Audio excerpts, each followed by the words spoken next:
Bismillahirrahmanirrahim. Assalamualaikum warahmatullahi wabarakatuh.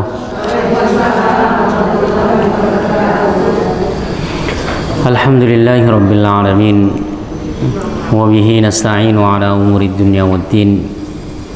Wassalatu wassalamu ala asyrafil anbiya'i wal mursalin wa ala alihi wa sahbihi ajma'in.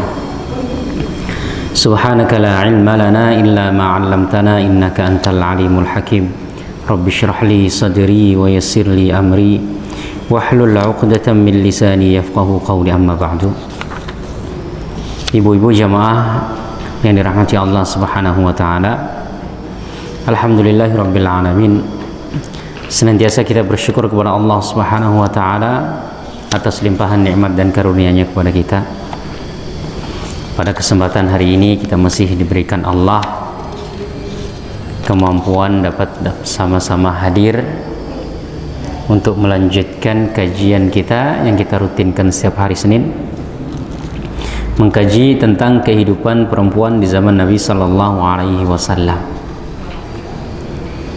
Kita masuk pembahasan besarnya tentang hubungan istri-istri Nabi Sallallahu Alaihi Wasallam dengan masyarakat sebelum dan sesudah diwajibkan hijab. Ya, kita sudah artikan hijab artinya pembatas. Yang dimaksud di sini adalah cadar, karena istri Rasulullah ada kewajiban khusus untuk bercadar, bukan hijab dalam artian kerudung. Karena kalau kerudung berarti sebelumnya nggak diwajibkan kerudung, ya, karena kewajiban kerudung ini sudah diwajibkan sejak awal. Nah, maksudnya sebelum diwajibkan cadar bagi istri-istri Rasulullah itu kehidupannya seperti apa dengan masyarakat, dan juga setelah diwajibkannya itu seperti apa. Nah, kita sudah membaca beberapa bagian tentang bagaimana interaksi istri-istri Nabi Sallallahu Alaihi Wasallam dengan masyarakat, bahkan dengan beberapa kaum laki-laki, karena mereka sebagai anggota masyarakat mau tidak mau juga harus berinteraksi dengan masyarakat. Apalagi sebagai istri Rasul, sebagai ibu nyai istilahnya, sebagai ustazah, maka mau tidak mau dia harus banyak interaksi, karena banyak orang juga bertanya kepada mereka. Mereka juga menyampaikan hal-hal dari Rasulullah Sallallahu Alaihi Wasallam. Terakhir kita sampai di halaman 172. Oke, 172. Tapi 172 ini penggalan dari 170 ya, karena ceritanya cukup panjang. Jadi kita akan mengulang sedikit dari 170. Jadi bagaimana istri-istri Rasulullah Sallallahu Alaihi Wasallam ikut berperang, karena di zaman itu banyak terjadi peperangan antara Rasulullah dengan kaum musyrikin. Nah, yang pertama perang Uhud, perang yang terjadi di tahun kedua Hijriah. Setelah perang Uhud, mereka juga ikut perang Ahzab, perang yang terjadi di tahun kelima Hijriah. Perang di mana Rasulullah Sallallahu Alaihi Wasallam dikeroyok oleh pasukan bangsa-bangsa suku-suku Arab yang lain. Kita akan baca sedikit mengulang dari 170. Perang Ahzab. Jadi bagaimana istri-istri Rasulullah termasuk Aisyah di dalamnya ikut dalam peperangan, dan Rasulullah biasanya menggilir istrinya. Jadi kalau mau keluar untuk berperang, Rasulullah mengundi siapa istrinya yang diajak, gitu ya. Dia tergantung siapa yang keluar, maka dia akan menemani Rasulullah untuk ikut berperang. Perang Ahzab, dari Aisyah radhiyallahu anha dikatakan, yang menceritakan Aisyah. Beliau yang menceritakan berarti beliau sendiri yang mengalami. Pada peperangan Khandaq atau perang Ahzab, disebut juga perang Khandaq atau perang Parik, terkena panah. Saat terkena panah, dia dipanah oleh seorang laki-laki Quraisy yang bernama Hibban bin Ariqah. Dia adalah Hibban bin Qais dari Bani Ma'ish bin Amir bin Lu'ay. Lelaki ini memanah Sa'ad tepat pada otot lengannya. Lantas Nabi membuatkan tenda di masjid agar beliau dengan mudah menjenguknya. Ketika kembali dari perang Khandaq, Rasulullah Sallallahu Alaihi Wasallam meletakkan senjatanya lalu mandi. Sudah kita singgung, perang Khandaq ini tidak sampai terjadi kontak fisik terlalu banyak, ya, cuman kontak fisik agak jauh karena Rasulullah membuat parit di sekitaran Madinah sehingga musuh-musuh itu tidak bisa masuk. Karena mereka tidak bisa masuk, mereka mengepung di luar dengan harapan kalau pengepungannya itu berjalan dalam waktu lama, maka Rasulullah dan para sahabatnya juga akan mati kelaparan. Mau tidak mau mereka juga akan keluar, atau enggak akan dibuka itunya, paritnya, untuk orang-orang yang dari luar bisa masuk. Karena suplai makanan atau barang-barang dari luar tidak bisa masuk, kan dikepung. Ternyata tidak waktu lama Allah Subhanahu wa taala mengirimkan angin topan, badai, sehingga kemudian orang-orang yang mengepung di sekeliling Madinah tadi itu luluh lantak. Nah, jadi tenda-tendanya hancur, kuda-kudanya pergi, unta-untanya hilang, dan lain sebagainya, porak-porandal. Akhirnya kemudian mereka menyerah, mereka kemudian balik ke tempat masing-masing. Nah, penyerangan selesai. Maka setelah melihat orang-orang Quraisy sudah pada pergi dengan bala tentaranya, dengan sekutunya itu pergi, maka Rasulullah SAW meletakkan senjata, kemudian mandi. Artinya selesai, berarti kita sudah menang dalam peperangan, walaupun tidak terjadi kontak fisik, dan Allah sudah menyelamatkan kaum muslimin dan menghindarkan mereka dari peperangan. Karena ketika itu memang kekuatan Madinah lemah, dia dikeroyok dari sekutu orang-orang Arab yang lain gitu. Jadi kekuatan mereka besar. Makanya siasat yang mereka bisa lakukan hanyalah bikin parit. Karena kalau berhadapan-hadapan tidak bisa, tidak imbang kekuatannya. Maka parit ini ya salah satu cara untuk bertahan sehingga mereka nggak bisa menyerang. Tetapi tadi kalau itu berjalan dalam waktu lama, bunuh diri juga. Karena barang-barang dari luar tidak bisa masuk. Suplai makanan bertahan berapa lama? Ya. Tetapi Allah berikan pertolongan sehingga Allah kirimkan angin itu yang memporak-porandakan pasukan Arab yang mengepung Nabi Shallallahu Alaihi Wasallam. Setelah selesai, Rasulullah meletakkan senjata, kemudian mandi. Lantas Jibril datang kepada beliau. Ternyata Jibril datang sambil mengebas-ngebas debu yang menempel di kepalanya. Jibril berkata, engkau sudah meletakkan senjata? Demi Allah, aku belum meletakkan senjata. Perang belum selesai, jangan istirahat dulu. Ayo pergilah kepada mereka. Nabi bertanya, pergi kemana? Lalu Jibril menunjuk ke Bani Quraidah. Bani Quraidah ini perkampungan orang Yahudi, ada di dalam Madinah. Jadi dalam Madinah itu ada 3 perkampungan orang Yahudi, Bani Quraidah, Bani Nadir, kemudian Bani Qainuqa. 3 perkampungan orang Yahudi yang ada di kawasan Madinah ini, mereka sebenarnya sudah mengikat perjanjian dengan Rasulullah. Kalau Madinah diserang, sama-sama membela, sama-sama mempertahankan. Mereka seharusnya membantu Rasulullah untuk mempertahankan pasukan-pasukan yang mau menyerang. Ternyata enggak. Ternyata orang Yahudi ini justru berkhianat. Nah kan, maka orang Yahudi itu tabiatnya begitu, berkhianat. Mereka itu paling benci dengan kaum muslimin. Mereka berkhianat, mereka justru bersekongkol dengan orang-orang yang mau menyerang Islam di Madinah. Rasulullah tidak tahu, yang ngasih tahu siapa? Jibril. Ini kan Jibril. Rasulullah menganggap sudah selesai, berarti nggak ada yang masalah lagi. Ternyata Jibril belum. Rasulullah, Jibril mengatakan masih ada yang harus diberesin, karena orang-orang Bani Quraidah ini berkhianat. Maka selesaikan dulu, harus dikasih pelajaran dong. Ya kan? Ini pengkhianat negara, gitu kan? Pemberontak mereka. Nah, akhirnya lalu Jibril menunjuk ke Bani Quraidah. Akhirnya Rasulullah SAW mengepung mereka. Mereka pun menyerah dan meminta putusan Rasulullah. Tetapi Rasulullah menyerahkan putusannya kepada Sa'ad yang tadi terpanah tadi ya. Artinya untuk memberikan imbalan jasa lah kepada Sa'ad, karena beliau terpanah kan, beliau sudah terluka gitu. Maka Rasulullah ngasih kemuliaan kepada beliau untuk memutuskan mau diapakan orang Quraidah ini. Setelah dikepung selama 29 hari Bani Quraidah ini ya. Aku akan menentukan hukum mereka, yaitu keputusan bahwa pasukan perang harus dibunuh. Artinya orang-orang yang ikut berperang, yang siap, yang bisa berperang, anak-anak muda atau orang-orang yang seusia yang bisa berperang, maka harus dibunuh karena mereka pemberontak. Wanita dan anak-anak ditawan. Dan harta mereka dibagi-bagikan, harta mereka dirampas untuk dibagikan kepada pasukan kaum muslimin. Hisham berkata, ayahku menceritakan kepadaku dari Aisyah bahwa Sa'ad berkata, ya Allah, sesungguhnya engkau tahu bahwa tidak ada seorang pun yang lebih aku sukai untuk diperangi pada jalanmu daripada kaum yang mendustakan dan mengusir Rasulmu. Artinya Sa'ad ini mengatakan, ya Allah, aku senang sekali kalau diajak berperang dengan musuh Allah, gitu ya. Ya Allah, sesungguhnya aku menduga bahwa engkau telah meletakkan mengakhiri perang antara kami dengan mereka. Mereka ini orang-orang musyrik Mekah. Mereka lah yang mengusir Rasulullah dari Mekah ke Madinah, ya kan? Ya. Seandainya masih ada tersisa peperangan melawan orang Quraisy, tolonglah pertahankan hidupku agar aku bisa memerangi mereka dalam rangka membela agamamu. Saat ini terluka parah, tertusuk terpanah di lengannya dan di situ darahnya mengalir terus, gitu ya.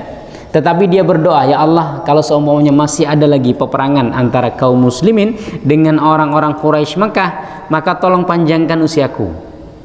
Kalau seumpamanya tidak ada peperangan lagi, tidak masalah, aku meninggal sekarang, ya kan?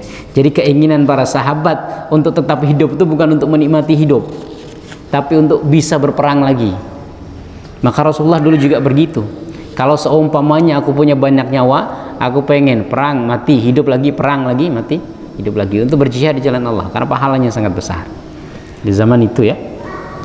Karena memang di zaman itu untuk menunjukkan kekuatan tidak bisa selain dengan peperangan.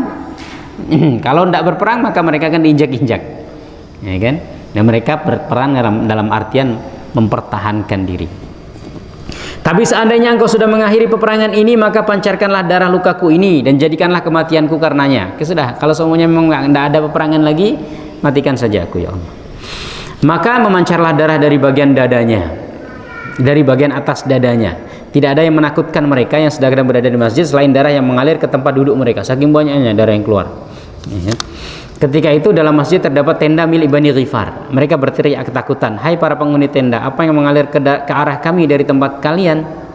Rupanya luka Sa'ad memancar darah dengan kencang hingga sahabat ini mati karena kehabisan darah. Hadis diriwayatkan oleh Imam Bukhari. Hadis tersebut diriwayatkan lebih luas lagi dalam kitab Sahih Bukhari dan Muslim. Dalam hal ini akan kami utarakan untuk lebih menerangkan lagi tentang partisipasi salah seorang Ummul Mukminin. Ummul Mukminin ini julukan untuk istri-istri Rasulullah. Ibunya orang yang beriman. Ummul Mukminin.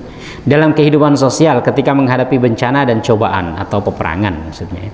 Untuk menunjukkan betapa hebatnya kepribadian Ummul Mukminin tersebut ketika dia masih dalam usia belia, serta kepeduliannya yang begitu besar untuk mengenal apa yang terjadi di sekelilingnya dalam kondisi yang sangat kritis. Artinya dalam kondisi kritis, dalam kondisi sempit, mereka itu jiwa sosialnya masih tinggi, berpartisipasi, ikut membantu orang masih tinggi tadi, ya. Dalam peperangan itu mereka masih turun untuk membantu kaum muslimin. Allah menggambarkannya dalam firman-Nya, disitulah diuji orang-orang mukmin dan digoncangkan hatinya dengan goncangan yang sangat dahsyat. Semua itu menambah kepekaan dan kematangan pribadi Aisyah sehingga dia menjadi pendamping yang sangat penting bagi Rasulullah. Dari Alqamah bin Waqqas dikatakan bahwa Aisyah memberitahukanku dengan mengatakan, jadi Aisyah meriwayatkan kepada Alqamah, aku keluar pada hari perang Khandaq. Aku ini siapa? Yang bercerita siapa? Aisyah. Aku keluar pada perang Khandaq. Jadi artinya Aisyah itu ikut berperang, mengikuti jejak orang-orang. Artinya aku memantau orang-orang yang keluar. Secara perlahan aku dengar gemuruh langkah kaki orang berjalan di belakangku. Ketika menoleh ke belakang, aku lihat Sa'ad bin Mu'adz yang tadi itu, ya, terpanah tadi. Ini kisah yang sama tapi ceritanya agak lebih detail gitu. Bersama keponakannya Harith bin Aus yang membawa perisai, baju anti peluru itulah, ya, baju anti itu, ya, baju perisai. Aisyah berkata, aku duduk di atas tanah, lalu Sa'ad lewat. Dia memakai rompi perang baju besi yang kelihatan pinggir-pinggirnya tajam dan membuatku seram melihatnya. Sambil berjalan dia melantunkan bait syair Rajaz yang berbunyi, wahai kiranya orang kuat seperti unta bisa segera terjun ke medan laga. Alangkah indahnya kematian bila saat ajal sudah tiba. Jadi kaum muslimin di zaman itu, kata Khalid bin Walid kalau saya tidak salah, mereka itu lebih mencintai kematian melebihi orang-orang musyrik mencintai kehidupan. Jadi senang mati gitu. Orang tidak takut lagi mati. Ya, justru mereka cari-cari kapan saya bisa mati di jalan Allah Subhanahu wa taala. Maka gentar orang-orang musyrikin itu, orang-orang kafir ketika perang dengan kaum muslimin itu bingung. Mereka dibunuh senang, nggak dibunuh senang juga. Ya kan? Mereka mati senang. Dijanjikan surga, ya, dapat pahala yang luar biasa. Mereka tidak mati, mereka juga mendapatkan kemuliaan. Maka di antara syiarnya apa? Aish kariman au mut syahidan. Hidup dalam keadaan mulia karena menang, atau mati dalam keadaan syahid. Syahid juga mulia. Jadi dua-dua itu tidak ada yang rugi. Ya, maka dikatakan ihdal husnayain, satu di antara dua kebaikan. Jadi orang yang berperang itu tidak ada buruknya. Dua-duanya baik, menang baik, kalah juga baik, begitu. Aisyah berkata, aku berdiri dan bergegas masuk taman. Ternyata di sana ada sekumpulan orang mukmin. Di antaranya adalah Umar bin Khattab dan seorang laki-laki yang memakai rompi perang lengkap dan berwarna. Melihat Aisyah datang, Umar berkata, Umar radhiyallahu anhu. Umar orangnya kan tegas nih, Bu. Kadang-kadang agak kasar juga Umar. Kenapa kamu datang ke sini? Aisyah masih kecil ya. Umurnya baru belasan. Ya Allah, seumur-umur belum pernah aku lihat orang senekat kamu. Masih kecil udah ikut perang, perempuan lagi, kecil lagi kan, ikut perang gitu. Siapa yang bisa menjamin keselamatanmu bila terjadi musibah dan pembelotan? Artinya bisa terjadi serangan, itu siapa yang mau menjamin keselamatan? Aisyah berkata, dia terus mengata-ngataiku hingga aku berharap kiranya bumi ini terbelah ketika itu juga. Lalu aku terjun ke dalamnya. Ini Umar, Bu, ya. Umar memang orangnya begitu, keras, tegas begitu ya. Aisyah melanjutkan ceritanya. Lalu lelaki yang memakai rompi perang lengkap berwarna tadi mengangkat mukanya. Rupanya dia adalah Talhah bin Ubaidillah, sahabat mulia dari Rasulullah SAW juga. Dia berkata, hai Umar, kamu sudah terlalu banyak bicara hari ini. Umar, kamu ini banyak ngomong ke Aisyah. Biarlah gitu ya. Kemana kamu membelot dan kemana akan lari selain kepada Allah? Artinya, kalau memang diserang, ya tempat berlindung adalah Allah. Yang menjamin keselamatan adalah Allah gitu. Ini Talha membela siapa? Aisyah. Jadi Umar banyak ngomong yang temar gitu. Aisyah berkata, lalu saat ditusuk oleh seorang laki-laki musyrik dari kalangan Quraisy bernama Ibnul Ariqah dengan anak panahnya. Lelaki itu berkata, terimalah ini dan aku adalah Ibnul Ariqah yang memanah Sa'ad bin Mu'adh tadi. Lalu dia membidik otot lengan Sa'ad hingga putus tembus. Kemudian Sa'ad berdoa kepada Allah seraya berkata, ya Allah, janganlah engkau matikan aku sehingga mataku bisa menatap Bani Quraidah. Aisyah berkata, pada masa jahiliyah mereka bersekutu dan berteman dekat. Sa'ad bin Mu'adh ini sahabat Rasulullah dari kalangan Ansar. Orang-orang Ansar sebelum Rasulullah hijrah itu mereka juga menjalin persahabatan dengan orang-orang Yahudi. Ya biasalah persahabatan kan, karena satu kawasan gitu kan, belum masuk Islam juga. Jadi mereka masih perdagangan, kadang saling memberikan jaminan gitu ya. Nah, salah satunya adalah kabilahnya Sa'ad bin Mu'adh ini punya jalinan di zaman jahiliyah itu dengan orang-orang Yahudi. Aisyah berkata, setelah itu darah berhenti mengalir dari lukanya. Kemudian Allah mengirim angin kencang ke arah orang-orang musyrikin dan Allah mengakhiri perang bagi umat Islam. Sungguh Allah Maha Kuat lagi Maha Perkasa. Abu Sufyan serta rombongannya berangkat ke Tihamah. Abu Sufyan ini musyrik ketika itu. Ya inilah mereka lah, pemimpinnya yang menyerang itu Abu Sufyan. Uyainah bin Badar beserta rombongannya ke Najat. Artinya balik sama-sama. Ya, yang orang-orang yang mengepung Rasulullah tadi akhirnya pulang kembali ke tempat masing-masing. Sementara Bani Quraidah kembali ke benteng-benteng mereka dan bertahan di sana. Adapun Rasulullah kembali ke Madinah dan meletakkan senjatanya. Nabi SAW memerintahkan sahabatnya mencari tenda kulit dan memasangnya dalam masjid. Sahabatnya mencari tenda kulit dan memasangnya di dalam masjid untuk Sa'ad yang terpanah tadi. Aisyah berkata, lalu datang Jibril sementara di mukanya masih menempel debu-debu. Jibril berkata kepada Nabi SAW, apakah kamu sudah meletakkan senjata? Demi Allah, malaikat belum meletakkan senjatanya lagi. Ayo keluarlah ke Bani Quraidah dan perangi mereka. Bani Quraidah, orang-orang pengkhianat ini harus dikasih pelajaran. Aisyah berkata, lalu Rasulullah memanggil para sahabatnya untuk segera berangkat. Kemudian beliau berangkat melewati Bani Ghanam. Mereka ini adalah para jiran yang tinggal di sekitar masjid. Nabi bertanya, siapa yang kalian lihat lewat di sini? Mereka menjawab, Dihyah al-Kalbi. Dihyah al-Kalbi serupa dalam jenggot, gigi dan raut mukanya dengan Jibril. Artinya Jibril ini menyerupakan diri kepada Dihyah al-Kalbi. Sehingga ketika orang ditanya, siapa yang ente lihat tadi? Itu Dihyah. Bukan, sebenarnya itu Jibril menyerupakan diri kepada Dihyah. Aisyah berkata, Rasulullah mendatangi Bani Quraidah dan mengepung mereka selama 25 malam.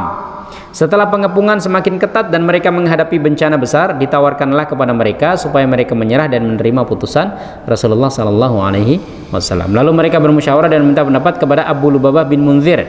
Beliau pun menyuruh mereka memotong sembelihan. Mereka berkata, kami siap menerima putusan Sa'ad bin Mu'adz. Dikepung orang-orang Bani Quraidah, udah nggak bisa apa-apa. Akhirnya mereka menyerah. Oke, kami menyerah, tapi kami ingin yang menjadi mediasi adalah Sa'ad bin Mu'adz. Artinya perantara ya. Biasanya kan kalau dalam peperangan ada gitu, mediator antara dua negara itu. Kemarin terakhir itu terjadi perangan antara Armenia dan Azerbaijan di daerah Balkan sana itu. Tetangganya Turki itu kan. Armenia sama Azerbaijan ini kan perang. Ketika gencatan senjata harus ada mediator. Mediatornya Turki sama Suriah, sama Rusia, nah, kan gitu ya. Karena kalau dua ini saling berhadapan ya kan jadi bertengkar lagi. Jadi harus ada mediator. Nah ini mereka orang-orang Bani Quraidah, kami ingin yang memberi keputusan dari orang-orang muslimin ini adalah Sa'ad bin Mu'adz. Mereka segera menerimanya. Lantas Rasulullah mengutus Sa'ad bin Mu'adz. Oke, diutuslah Sa'ad bin Mu'adz untuk berbicara kepada mereka. Kepadanya diberikan seekor keledai sekaligus pelana yang terbuat dari bahan semacam fiber atau karet gitu ya. Lalu dia menungganginya, lantas kaumnya mengerumuninya. Mereka berkata, hai Abu Umar, kami adalah sekutumu dan teman dekatmu. Orang-orang Yahudi bilang, ya, wahai Sa'ad ini kunyahnya Abu Umar. Ya, kami ini sekutumu. Artinya sebelum Rasulullah hijrah, kami kan punya ikatan dengan kabilah. Ya, mana tadi? Kami adalah orang-orang kuat yang tangkas berperang serta orang-orang yang sudah engkau kenal. Saat tidak surut sedikit pun dan tidak menoleh kepada mereka hingga dia sampai ke dekat orang yang dia cari. Artinya dia ingin mengambil hati Sa'ad gitu supaya keputusannya itu memihak mereka. Mungkin supaya mereka diampuni begitu kan? Mungkin diampuni, dibebaskan, semuanya selesai. Mereka kan pengennya begitu, maka mereka semacam ya memuji gitu ya, memuji Sa'ad bin Mu'adz. Lalu dia menoleh kepada kaumnya seraya berkata, sekarang tiba saatnya aku tidak akan mempedulikan cercaan orang yang mencerca demi membela agama Allah. Berkata Abu Sa'id, tatkala Abu Sa'id ini perawi hadis, tatkala dia sampai ke dekat Rasulullah sallallahu alaihi wasallam, beliau berkata, berdirilah kalian untuk menghormati pemimpin kalian dan terimalah putusannya. Artinya ini Sa'ad bin Mu'adz dikirim untuk ke Bani Quraidah, ya kan? Kemudian sudah Sa'ad belum memutuskan keputusannya, tapi dia sudah punya pandangan apa yang akan diputuskan untuk orang-orang Bani Quraidah tadi. Akhirnya beliau datang kepada Rasulullah. Ketika beliau datang kepada Rasulullah, Rasulullah mengatakan, berdirilah untuk menghormati pemimpin kalian. Artinya memuliakan Sa'ad ini pemimpin kalian yang akan memberikan keputusan tentang Bani Quraidah ini. Kemudian Umar berkata, pemimpin kami hanyalah Allah Subhanahu wa taala. Umar kaya-kaya nggak terima gitu. Ya. Tapi wajar ya, sahabat Rasulullah itu memang gitu. Beliau berkata, turunkanlah dia, lalu mereka menurunkan artinya menurunkan dari tunggangan tadi. Rasulullah sallallahu alaihi wasallam bersabda, putuskanlah hukuman mereka. Artinya Mu'adz, apa keputusan yang kamu dapatkan setelah kamu datang kepada mereka? Sa'ad bin Mu'adz kemudian berkata, aku memutuskan hukuman mereka, pasukan perang mereka harus dibunuh. Yang ikut berperang dengan orang-orang musyrikin mengepung Rasulullah maka harus dibunuh. Harta, ini maksudnya wanita serta anak-anak ditawan. Harta mereka dibagi-bagikan seperti yang tadi sudah kita baca. Kemudian Rasulullah berkata, kamu telah memutuskan hukuman dengan hukum Allah. Artinya itu sesuai dengan keputusan yang ada pada syariat Islam. Aisyah berkata, kemudian saat memanjatkan doa seraya berkata, ya Allah, seandainya masih engkau sisakan bagi nabimu perang melawan Quraisy, maka sisakanlah juga untukku. Sisakan untukku usia maksudnya. Tetapi seandainya engkau telah mengakhiri perang antara kami dengan mereka, dengan orang-orang Quraisy Mekah, maka renggutlah jiwaku ke sisimu. Aisyah berkata, maka muncratlah darah dari lukanya, padahal lukanya sudah sembuh. Artinya tadi ya karena doanya itu. doanya beliau. Beliau kan berdoa, ya Allah, supaya masih diberikan kesempatan untuk melihat Bani Quraidah tadi, untuk ngasih pelajaran nih. Akhirnya Allah sembuhkan. Nah, kemudian beliau berdoa, ya Allah, kalau semuanya masih ada peperangan dengan orang-orang Mekah, tolong selamatkan saya. Tapi kalau tidak ada lagi peperangan, maka matikan saya sekarang. Dan ternyata setelah itu memang tidak ada lagi peperangan dengan orang-orang Mekah. Jadi setelah perang Ahzab itu nggak ada terjadi peperangan sama sekali dengan orang-orang Mekah. Terjadi perjanjian senjata, perjanjian damai, hingga di akhirnya di tahun ke-8 Hijriah, 5 tahun setelah peristiwa ini, Mekah takluk, nggak ada lagi perang. Maka kemudian setelah itu beliau dimatikan, artinya darahnya muncrat, kemudian beliau meninggal. Dan ternyata betul, setelah beliau meninggal ini nggak ada peperangan antara kaum muslimin dengan orang-orang Mekah. Peperangan dengan kabilah-kabilah yang lain ada, dengan kabilah-kabilah Mekah yang kabilah-kabilah Arab yang lain, tapi dengan Mekah sudah tidak ada lagi perang. Justru yang terjadi gencatan senjata, perjanjian damai, kemudian terakhir menaklukkan, sudah tidak ada peperangan. Orang Mekah sudah nyerah, kemudian ditaklukkan oleh Rasulullah. Sehingga lukanya tidak ada kelihatan lagi kecuali sedikit, ya. Jadi Allah sudah sembuhkan, tapi ternyata kemudian setelah itu keluar lagi darahnya, kemudian beliau meninggal. Dia kembali ke tenda yang sudah dipasang Rasulullah untuknya. Aisyah berkata, lalu dia berkata, demi yang jiwa Muhammad di tangannya, artinya demi Allah, aku dapat membedakan mana tangis Umar dan mana tangis Abu Bakar, meskipun aku berada di dalam kamarku. Mereka itu persis sebagaimana yang difirmankan Allah, mereka berkasih sayang sesama mereka. Antara kaum muslimin saling sayang menyayangi, saling kasih menyayangi. Jadi ruhama ubainahum. Maka sifat sahabat-sahabat Rasulullah digambarkan dalam Al-Quran, asyidda'u 'alal kuffar ruhama ubainahum.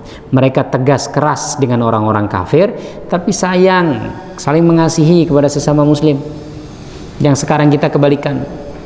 Kalau sesama muslim biasanya berantem terus, tengkar terus, ya, perbedaan pendapat tuh dibesar-besarkan terus. Tapi kalau sama non muslim santai aja, ya kan, sama orang kafir marah lembek, ya kan, dihina diem aja. Tapi kalau sesama muslim dikit-dikit berantem, ya. Zaman Rasulullah ada sahabat-sahabat, Umar yang keras begitu dengan Abu Bakar yang lembut, yang lemah lembut, dengan pembawaannya sedemikian beda gitu ya, itu akur, saling menyayangi, saling mengasihi. Nah, tapi kalau sama orang kafir mereka tegas. Alqamah kemudian berkata, aku berkata, wahai ibuku, bagaimana dengan Rasulullah? Artinya Umar bin Khattab, kemudian Abu Bakar As-Siddiq menangis melihat Sa'ad meninggal. Mereka menangis, ya, karena saking sayangnya dengan Sa'ad bin Mu'adz, mereka menangis. Kemudian Alqamah bertanya kepada ibunya, ya, kepada Aisyah, bagaimana wahai ibuku, ini Aisyah, ya, ibuku maksudnya Rasulullah, istrinya Rasulullah adalah ibunya kaum muslimin, bukan ibunya Alqamah, wahai ibuku. Jadi dipanggil ibu juga, ya.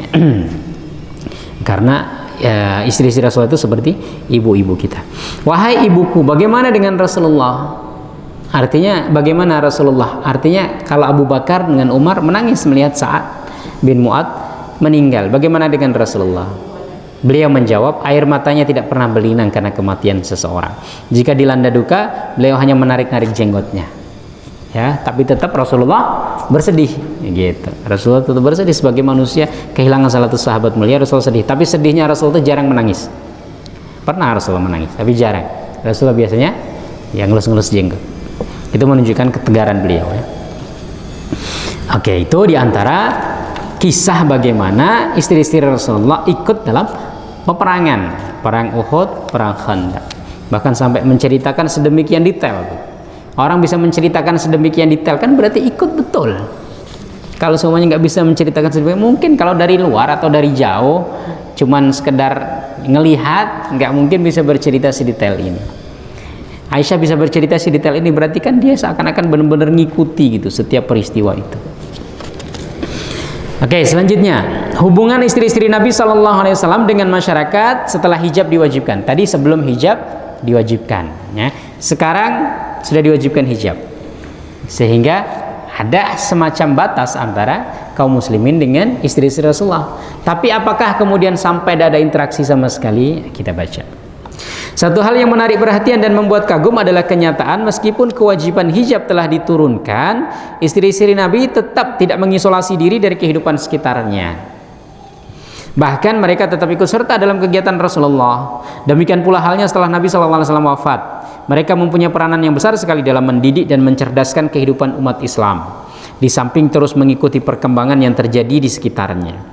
Mereka pun tetap berbicara dengan kaum laki-laki untuk berbagai kepentingan, meskipun hal itu dilaksanakan di balik hijab. Jadi ada tirai, gitu ya.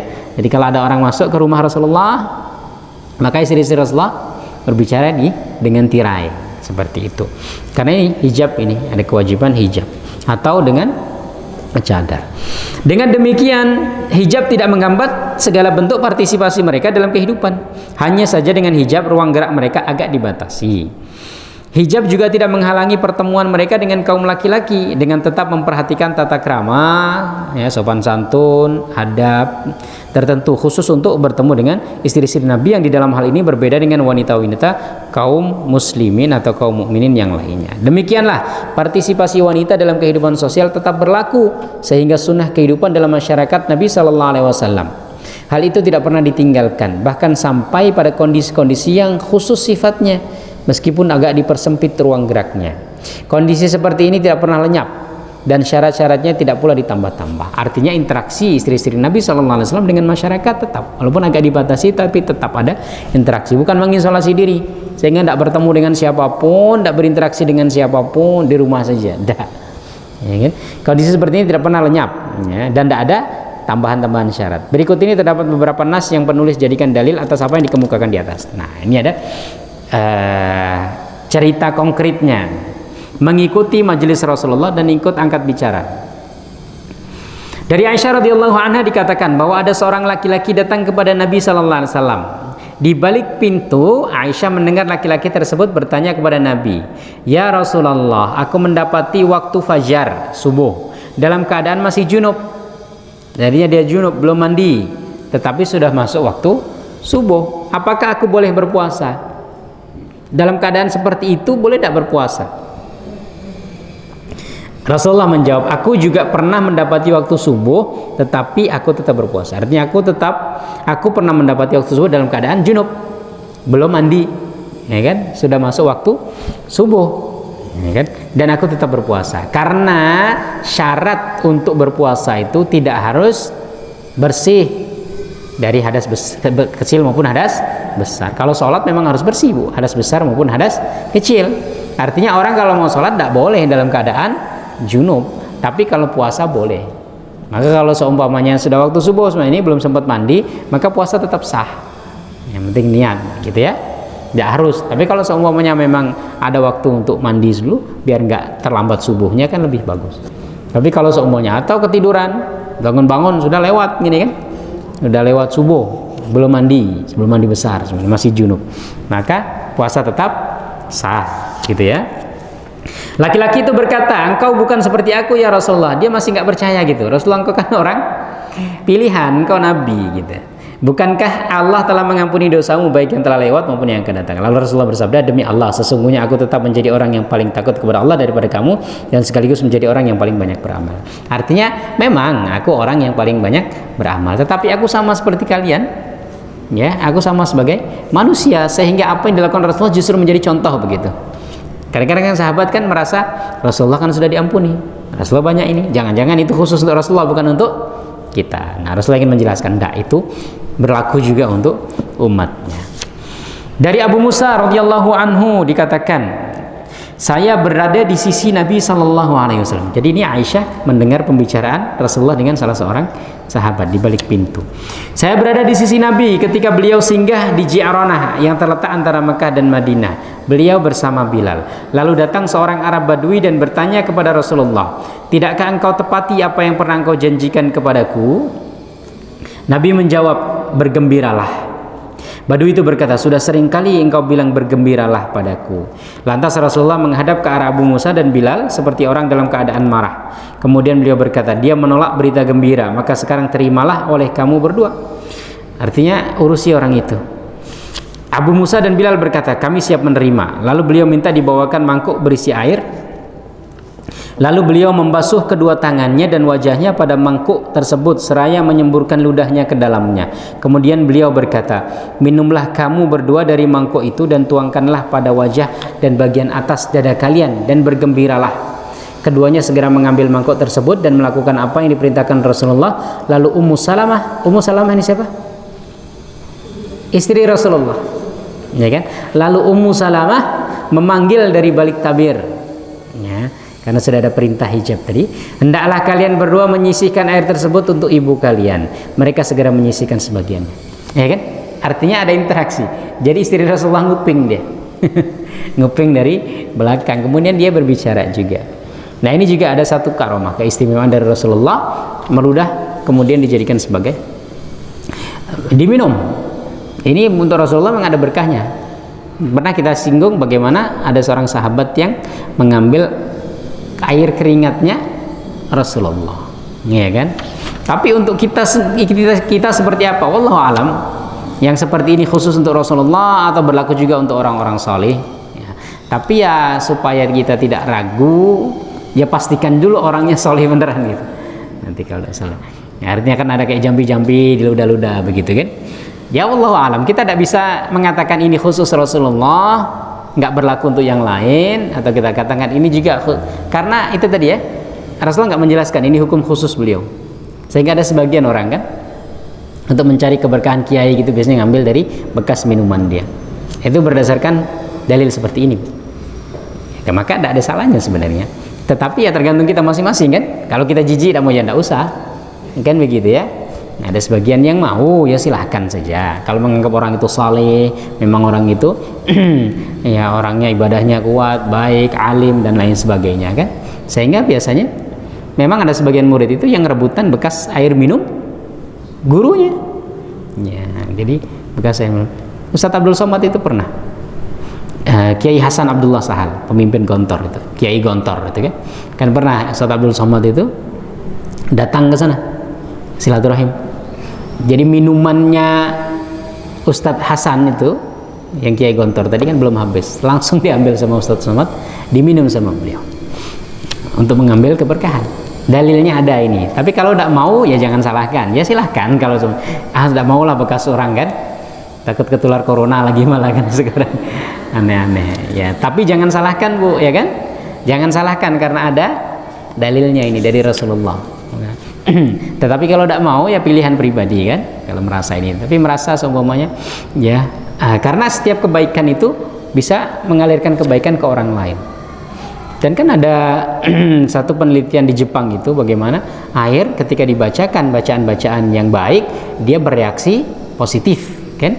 Maka ketika kita minum kan kita baca bismillah ya, atau kita bacakan apa ayat-ayat yang baik itu supaya dia bereaksi baik. Jadi ketika masuk ke tubuh kita itu dia jadi energi positif begitu. Nah tapi kalau semuanya minum lagi emosi ngomong apa-apa itu yang biasanya kan. Makanya kenapa ketika kita minum atau makan bismillah, karena benda-benda mati di sekitaran kita ini sebenarnya bereaksi, cuman kita tidak tahu. Semua ini kan makhluk Allah ya, sehingga ketika disebutkan nama-nama Allah, pujian-pujian atau ya ayat-ayat Quran, mereka bereaksi gitu, cuman kita tidak tahu reaksinya seperti apa. Nah itu ya, nah ini ada satu dalil seperti ini ya, sehingga ini dijadikan sebagai alasan sebagian orang yang meminum ya bekas minuman orang-orang yang dianggap saleh atau yang dianggap alim. Kemudian selanjutnya dari Aisyah radhiyallahu anha dikatakan bahwa ketika berita terbunuhnya Ibnu Harithah Ja'far dan Ibnu Ruwahah sampai kepada Rasulullah sallallahu alaihi wasallam, beliau duduk dan tampak bersedih hati. Ya. Aku Aisyah melihat dari celah pintu. Aku Aisyah, berarti Aisyah mengikuti peristiwa itu. Lalu datang seorang mengabarkan istri Ja'far begini dan begini. Orang itu menjelaskan tangis istri Ja'far. Istri Ja'far ini suaminya meninggal dalam suatu peperangan. Beliau mati syahid. Kemudian dikasih kabar, suami kamu meninggal. Istrinya menangis. Mendengar itu Rasulullah kembali dan menuturkan bahwa istri Ja'far tidak mau menurut. Kemudian Rasulullah nyuruh orang itu, suruh istri Ja'far itu untuk sabar, ya kan? Tak perlu terlalu menangis berlebihan. Kemudian Rasulullah kedua kalinya menyuruhnya melarang istri Ja'far menangis. Orang itu pergi dan kembali seraya melapor, demi Allah, mereka mengalahkanku, artinya aku tidak bisa melawan. Tetap mereka seperti itu. Ya Rasulullah. Aisyah menyangka bahwa Rasulullah bersabda, pergilah dan taburkanlah debu tanah ke mulut mereka. Ini bukan beneran ya, tapi sebagai bentuk ya paksa untuk tidak menangis gitu. Paksa untuk tidak terlalu berlebihan menangis. Bukan ngasih debu, beneran Bu. Ya, paksa untuk tidak menangis. Kan mereka datang, jangan terlalu ya, menyuruh untuk supaya istri Ja'far ini nggak terlalu berlebihan dalam bersedih. Kalah kan, balik kepada Rasulullah, nggak bisa Rasulullah. Artinya paksa, jadi agak paksa sedikit supaya mereka tidak terlalu berlebihan meratapi kematian Ja'far. Aku berkata, mudah-mudahan Allah menghinakanmu. Engkau tidak melaksanakan apa yang diperintahkan oleh Rasulullah, dan engkau tidak mau meninggalkan Rasulullah terbebas dari kepayahan. Artinya engkau tidak mau maksa dia, nggak mau maksa istrinya Ja'far, sehingga engkau bolak-balik Rasulullah payah harus jawab terus. Kamu datang berkali-kali. Nah, ini yang kita ambil pelajaran dari tema ini adalah Aisyah ngikut suatu peristiwa. Dari Ibnu Umar dikatakan, sejumlah sahabat Nabi sedang memakan daging. Lalu salah seorang dari istri Nabi SAW berseru, itu adalah daging biawak. Ada orang lagi makan, istri Rasulullah, nggak disebutkan di sini istrinya siapa, tapi tadi ya istri Rasulullah. Lantas mereka berhenti memakannya, maka Rasulullah bersabda, makanlah, sebab daging itu halal. Jadi daging biawak halal apa tidak? Halal. Tapi biawak gurun, ini sering saya sampaikan, biawak gurun Bu, bukan biawak kita. Biawak kita ini menjijikkan. Kalau biawak gurun pasir itu dia tidak menjijikkan, karena dia hidup di padang pasir. Dia makan rumput padang pasir begitu. Ya. Jadi bukan kayak kita ini di rawa-rawa, sapi tank, itu samping rumah tuh banyak biawak-biawak besar. Ya kan, makanannya tidak jelas, makan ayam, makan tikus, ya, maka haram karena menjijikkan. Tapi ini ya, daging biawak ini biawak gurun, namanya dhab. Atau beliau berkata, tidak apa-apa dengan daging itu meskipun itu bukan makananku. Rasulullah tidak makan karena Rasulullah melihat tidak enak untuk dimakan.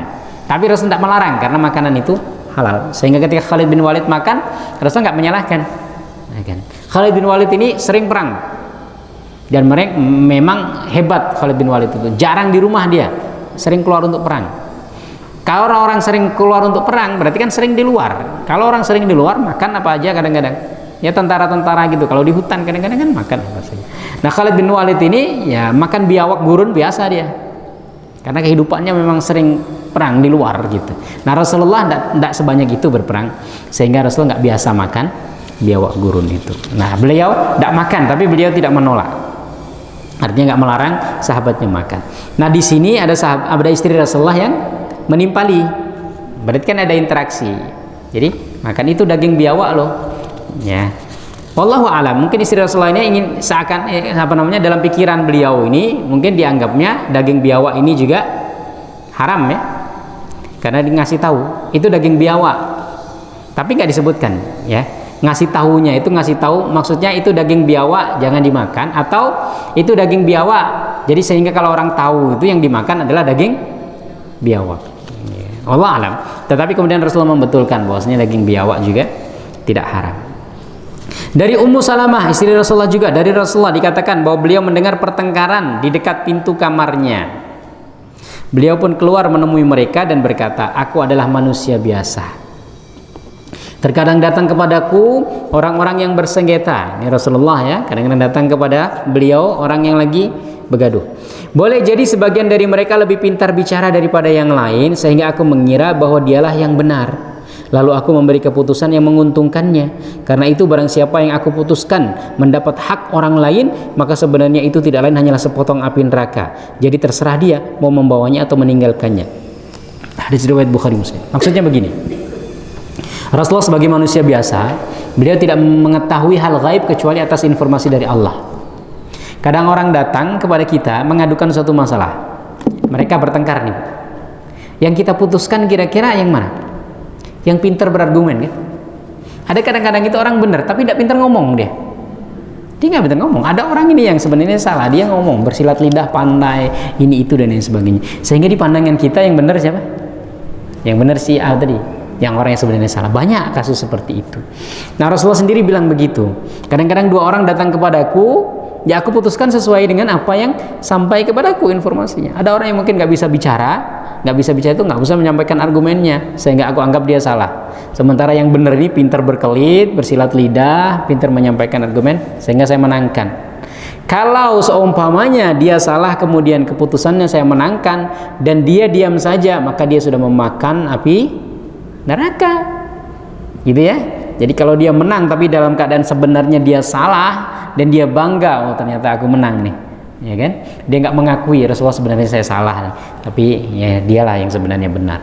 Kalau dia seperti itu, maka dia sudah memotong api, sudah punya potongan api neraka. Masalah apapun, kalau semuanya berebut harta, begitu kan?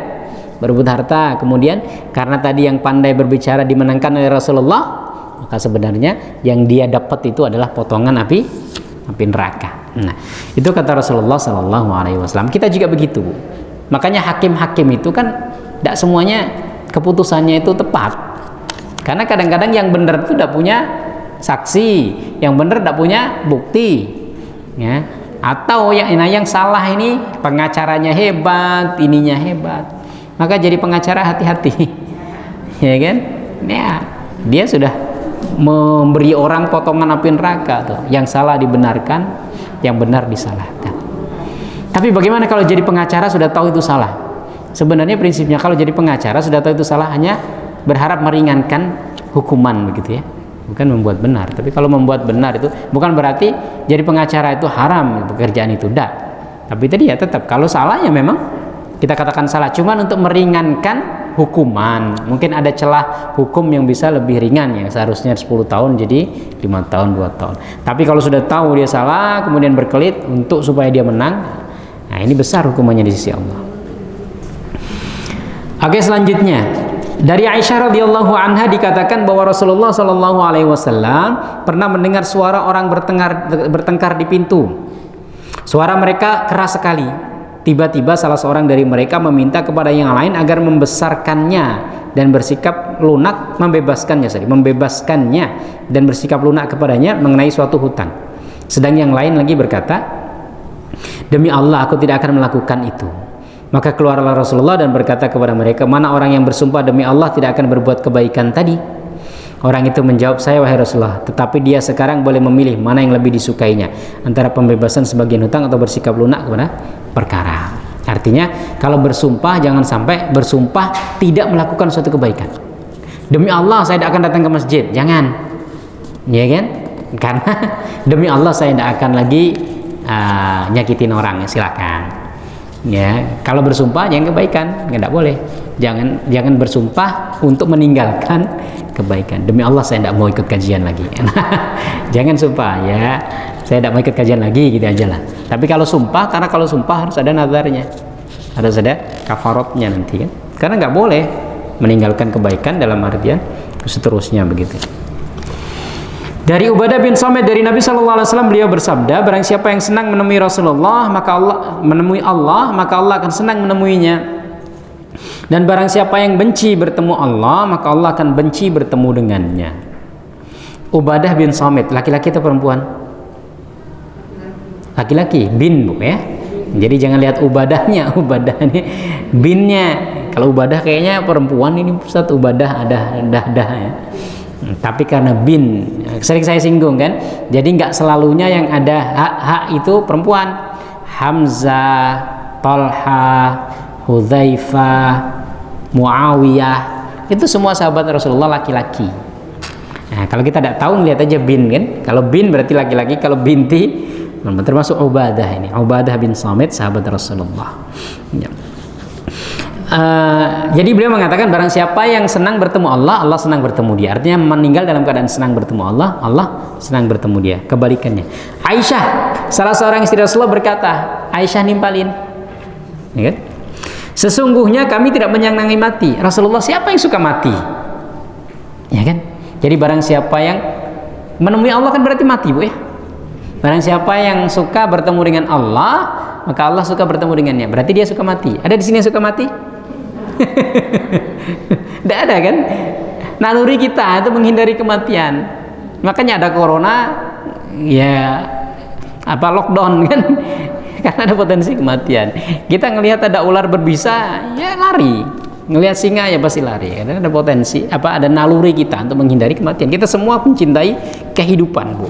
Setua apapun orang itu pasti masih ingin hidup, gitu ya. Tetap dia kalau sakit berobat, ya kan. Ada mudarat, ada potensi mudarat pasti akan menghindari. Maka Aisyah ini orang cerdas. Salah satu bentuk kecerdasan seseorang itu dia bisa bertanya, ya kan? Maka bertanya itu bukan bodoh, Bu. Bertanya itu justru salah satu ciri kecerdasan. Ya, cuman pertanyaannya gimana, tuh kan? Kalau pertanyaannya tidak jelas ya berarti, ya kan? Kalau orang bisa bertanya, apalagi pertanyaannya itu kemudian berbobot, berarti orang itu cerdas. Nah, Aisyah itu banyak sekali bertanya kepada Rasulullah, nimpali sahabat, ya kan? Nimpali Rasulullah siapa yang cinta kematian gitu. Salah seorang dari Rasulullah, Aisyah berkata, sesungguhnya kami tidak menyenangi mati. Siapa yang suka bertemu Allah? Tidak suka, nggak ada orang yang suka mati. Nabi berkata, bukan demikian. Sebab seorang mukmin bila didatangi kematian, dia diberi kabar gembira melebihi apa yang di hadapannya. Akhirnya dia senang bertemu Allah dan Allah pun senang menemuinya. Ya, bukan berarti berharap kematian atau menyenangi kematian. Tapi maksudnya ketika orang yang beriman itu dalam keadaan sakaratul maut, ya kan? Dalam keadaan sakaratul maut, mau mati itu, dia itu senang. Karena apa? Karena ditampakkan surga, Bu. Makanya kadang-kadang tersenyum matinya kan? Matinya dalam keadaan tersenyum, mukanya bersinar, bercahaya dan lain sebagainya. Tapi kalau orang-orang kafir kadang-kadang matanya melotot, ya kan? Hitam wajahnya. Kemudian seperti itu. Karena orang yang beriman ketika dalam keadaan sakaratul maut tadi ditampakkan pahala, ditampakkan surga, sehingga dia senang. Dia terdorong untuk bertemu. Dia senang bertemu Allah, maka Allah senang bertemu dengannya. Ya kan? Kebalikannya, orang kafir bila datang saat kematian, dia diberi berita dengan azab dan hukuman Allah. Orang kafir diperlihatkan neraka, ditampakkan siksa. Sehingga dalam keadaan sakaratul maut tadi mukanya pucat, ya itu kan, kadang-kadang melotot, kadang-kadang dalam keadaan kayak marah begitu. Maka tidak ada yang ia benci melebihi apa yang di hadapannya. Melihat neraka pasti benci. Akhirnya dia dibenci oleh Allah Subhanahu wa taala dan Allah pun benci menemuinya. Nah, ini ya, jadi mudah-mudahan kita semuanya husnul khatimah. Ya, ketika sakaratul maut diperlihatkan surga, diperlihatkan pahala kita, sehingga dalam keadaan kita meninggal senang bertemu Allah Subhanahu wa taala. Saya rasa kita cukupkan untuk bacanya. Ada pertanyaan, ini juga agak panjang. Ya. Kita tanya jawab. Ada pertanyaan, silakan. Ya. Pada saat kita putus ya dengan dunia ini kan. Iya. Tapi pernah kita sering melihat kejadian seorang wanita yang memakai tusuk itu ya. Susuk. Apa benar dia tidak diterima bumi? Karena sering diperlihatkan dia mendatangi ke dalam tubuh orang lain dan minta dikeluarkan. Apakah benar seperti itu? Orang yang menceritakan surga mati tidak ada lagi hubungannya. Itu di film atau di mana, Bu? Enggak, beneran ya? Ada kejadian ya? Kejadiannya apa? Baru-baru apa? Gitu. Aku benar seperti itu. Karena kita tidak ada hubungan lagi. Nah, ya. Dia minta dibukakan susuknya itu kita dicabut gitu. Wallahu alam, ini masalah dunia lain. Saya kurang tahu, Bu. Tapi kadang-kadang ya, karena ya memang ya kan, orang kalau sudah meninggal itu kan arwahnya sudah hidup di dunia yang berbeda dengan kita. Mereka melihat kita, kita tidak melihat mereka. Mereka mendengar kita, kita tidak mendengar mereka. Mereka hidup di alam barzakh. Alam barzakh itu seperti rumah kaca. Jadi mereka melihat, tapi kita yang dari luar tidak melihat, gitu kan? Kalau kita di rumah kaca, yang kalau siang hari itu kan kita ngelihat orang dari luar, yang ada di luar, tetapi orang luar nggak melihat kita. Hampir seperti itu. Tapi apakah kemudian ada interaksi antara dia? Wallahu alam. Karena kadang-kadang juga itu jin yang menyerupakan, atau jin yang ya itu ya. Itu yang dinamakan fitnah. Fitnah kubur. atau fitnah kematian. Wallahu alam. Saya kurang tahu juga. Tapi karena itu ya kadang-kadang kan kayak ada kenapa ada hantu, ada pocong, ada ini dan lain sebagainya. Nah, itu kan bisa jadi jin yang menyerupakan mereka itu kan. Karena arwah mereka sudah sibuk dengan dunianya. Nah, dan biasanya itulah jin menyerupakan seperti mereka atau apa itulah, jadi hantu, jadi pocong dan lain sebagainya. Nah, Allah Allah. Nah, itu dunia gaib. Dunia gaib kita tidak tahu kecuali sedikit. Wa ma utitum minal ilmi illa qalila. Kalian tidak diberi ilmu tentang hal itu kecuali sangat sedikit. Maka kebanyakan ngarang-ngarang. Orang berbicara tentang gaib itu banyak yang ngarangnya. Banyak prediksi-prediksi karena mereka tidak mengalami langsung. Sehingga kan ya walaupun paranormal kayak apa kayak biasanya dia ngarang-ngarang saja. Ngarang kadang kebetulan ngarangnya tuh. Ya kan? Nah, wallahu alam. Begitu mungkin. Jadi yang tidak terima bumi itu tidak tahu, saya tidak pernah baca atau apa ya bahwasanya ada orang karena mungkin banyak juga orang lain yang punya susuk tidak begitu kan istilahnya. Apakah di dunia ini atau di Bangka Belitung inilah? Apakah cuma dia saja yang punya susuk yang nggak dikeluarkan? Yang di mana? Di Batu Rusa ya? Apakah di daerah lain itu tidak ada? Bisa jadi ada juga. Sebagian kita mungkin ada bagian-bagian tertentu seperti gigi palsu, kah ada ini kan ya mungkin, atau ada apa yang tidak dikeluarkan, nggak sempat dikeluarkan atau apa yang dia meninggal. Tapi kok ada kejadian yang kayak itu gitu? Kejadian cuma satu-satu. Apakah di Bangka itu memang cuma satu-satu itu? Saya rasa tidak. Pasti banyak juga. Ada yang punya susuk-susuk begitu yang mungkin meninggal ya, tidak sempat dikeluarkan. Tapi kenapa kejadiannya cuma satu itu? Ya kan? Kalau seumpamanya memang itu membuat orang tidak terima bumi dan lain sebagainya, seharusnya yang lain-lain juga ada kejadian begitu kan? Tapi kejadiannya kan cuma di mana tadi Bu? Batu Rusa ya? Wallahu a'lam. Bener apa enggak ya? Bunuh diri kenapa Bu?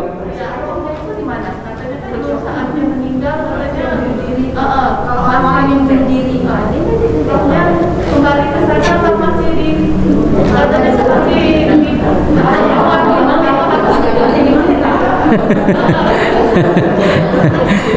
ya. Jadi orang yang bunuh diri ini matinya sudah ajal atau belum? Sudah ajal, itu ajalnya memang bunuh diri.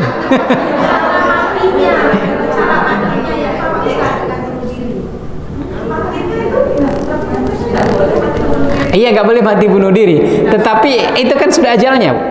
Semua itu kan Allah. Artinya begini. Allah tahu tidak kalau dia itu mau bunuh diri matinya? Kan berarti sudah ajal. Yang lain? Misalnya ya ada faktor-faktor yang orang bunuh diri. Kalau memang ajalnya, bunuh diri aja lah, udah ajal mati. Ya kalau dia semuanya mau bunuh diri, tapi kan Islam melarang dan itu dosa besar. Kalau orang punya akidah, maka dia nggak akan gitu. Iya kan? Kalau orang punya akidah, orang punya keimanan, orang punya Islam, seberat apapun kehidupan, tidak akan mungkin dia bunuh diri. Tetapi bunuh diri tetap itulah ajal yang Allah tetapkan. Semuanya sudah Allah tetapkan. Memang sudah waktunya. Ya, memang caranya, dan Allah sudah tahu semuanya. Dia mau bunuh diri, dia mati tenggelam, dia mati di atas kasur.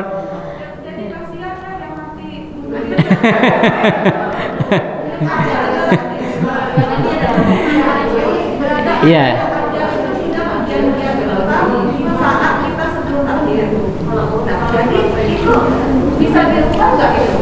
Bisa dirubah. Takdir bisa dirubah atas ketentuan Allah. Tapi bukan kita yang mengubah. Iya. Ya. Bisa. Allah berhak untuk mengubah. Tapi kan kita dikasih ikhtiar, Bu. Kita kan dikasih ikhtiar. Maka semua kita ini Allah berikan ikhtiar. Ikhtiar itu artinya Allah berikan kita kebebasan memilih. Itu bedanya antara kita dengan makhluk Allah yang lain. Semuanya seperti itu. Kasihan juga orang kafir ya. Orang kafir itu kan dia mati dalam keadaan kafir. Kan Allah sudah menetapkan di alam sana, dia mati dalam keadaan kafir kan. Jadi bukan hanya orang bunuh diri. Ini kasihan dia kafir nanti mati.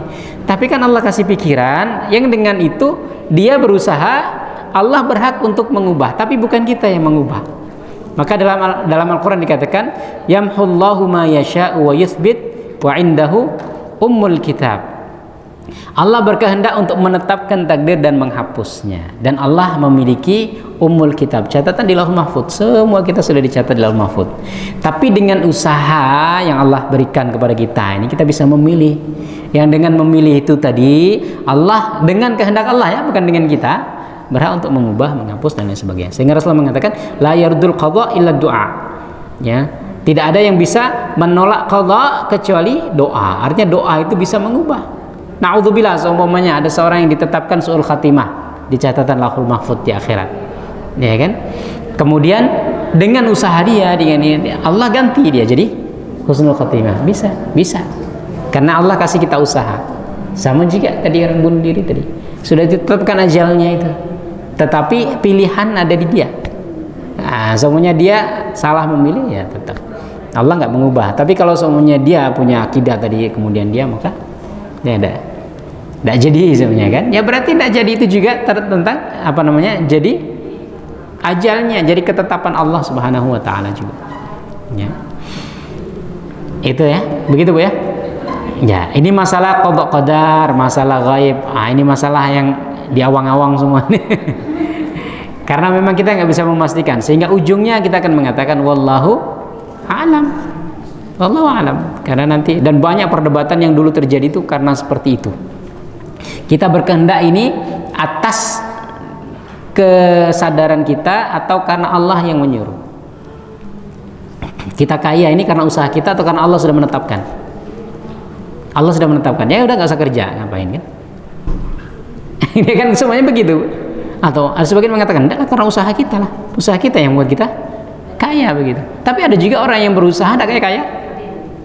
Terus kita mau mikir gimana? Sudah kan akhirnya apa? Wallahu alam, itu menunjukkan kita sebagai manusia lemah ilmunya. Sudah cuma sebatas itu. Kita masuk lagi jadi stres malah. Yang penting kita tahu bahwasanya ketetapan takdir semuanya, kaya miskin, hidup mati, suka duka sudah ditetapkan oleh Allah. Tapi Allah kasih kita kemampuan berusaha. Sehingga kalau semuanya kita digariskan kaya, ya kita jemput kekayaan itu dengan usaha. Kita digariskan miskin, kita bisa mengubah kalau semuanya kita juga ada usaha dan lain sebagainya. Artinya Allah bisa mengubah dengan usaha kita. Nah, kalau semuanya tadi jadi gitu kan, ya kalau sudah kaya ya kaya, kalau miskin ya miskin. Nah, orang jadi, ya kan? Oh, kalau nanti saya sudah ditetapkan husnul khotimah, ya sudahlah, tidak ngaji, tidak sholat, tidak ini, ya nanti jika akhir mungkin, ya kan begitu jadi Bu ya. Sehingga kita tetap berusaha, takdir kita serahkan kepada Allah. Oke? Ada yang lain? Oh ya Bu, silakan Bu. Mau tanya ini pendapat saya dari Ibu. Dalam hadis riwayat Muslim dikatakan Rasulullah Shallallahu Alaihi Wasallam bersabda, sesungguhnya perempuan itu diciptakan dari tulang rusuk. Tidak ada jalan bagimu untuk meluruskannya. Jika ingin bersenang-senang dengannya saja, kamu akan merasa puas, tetapi ia masih tetap bengkok. Jika kamu paksa untuk diluruskan, berarti kamu menghancurkannya, dan hancurnya berarti perceraian. Jadi menghadapi wanita harus tetap bijaksana agar tetap menjadi baik. Nah, yang pengen ditanyakan Ustaz, maksudnya sini hancurnya menjadi perceraian itu apa Ustaz? Apakah itu talak atau perceraian beneran gitu kan? Ya. Jadi hadis ini menyebutkan bahwasanya perempuan itu diciptakan seperti tulang rusuk. Sudah pernah saya singgung, maksudnya diciptakan dengan sifat seperti tulang rusuk. Bukan dari tulang rusuk Bu ya. Karena ibu-ibu kan gak diciptakan dari tulang rusuk suaminya kan? Oh, masa suaminya dikeluarkan? Enggak. Jadi kiasan. Jadi perempuan itu diciptakan dengan sifat seperti tulang rusuk. Yang dia itu kalau dipaksa maka dia patah. Tapi kalau dibiarkan dia akan bengkok. Jadi apa? Jadi lus-lus aja. Ya maksudnya harus bijaksana seorang laki-laki itu. Nah, cara kalau seumpamanya ada suatu masalah antara suami dengan istri, ya suami harus bijaksana karena Rasulullah sudah menyampaikan jangan dikasarin, karena kalau dikasarin dia patah. Tapi jangan juga terlalu dimanja, karena dimanja dia bisa ngelunjak begitu, sehingga ya pertengahan. Nah, kalau mengasarinnya berarti akan ada potensi perceraian, kan begitu ya. Kalau perempuan dikasari akan ada terjadi potensi, maksudnya potensi terjadi perceraian, ya talak itu maksudnya kan putus, dia patah. Kalau semuanya dikasarin maka dia patah. Artinya kalau menyelesaikan masalah dalam rumah tangga laki-laki itu kasar, maka kan akan timbul perceraian. Ya perceraian di sini ya dimaksudnya talak. Ya talak begitu. Artinya ini kan Rasulullah menyampaikan tentang kehidupan rumah tangga, ya supaya laki-laki itu maksudnya dia bersikap bijak dengan perempuan. Nah, jadi kalau dia terlalu keras maka potensi, maksudnya potensinya itu akan pecah. Nah, pecahnya itu yaitu perceraian tadi. Artinya kalau perempuan dicerai kan berarti dia sudah hatinya seperti patah begitu ya. Artinya dengan itu ya sudah selesai. Ya, begitu. Begitu, Bu. Begitu ya. Oke. Kita cukupkan, mudah-mudahan ada manfaatnya. Insyaallah kita lanjutkan pada pertemuan selanjutnya. Aku qouli hadza wa astaghfirullahal azim li wa lakum. Wassalamualaikum warahmatullahi wabarakatuh.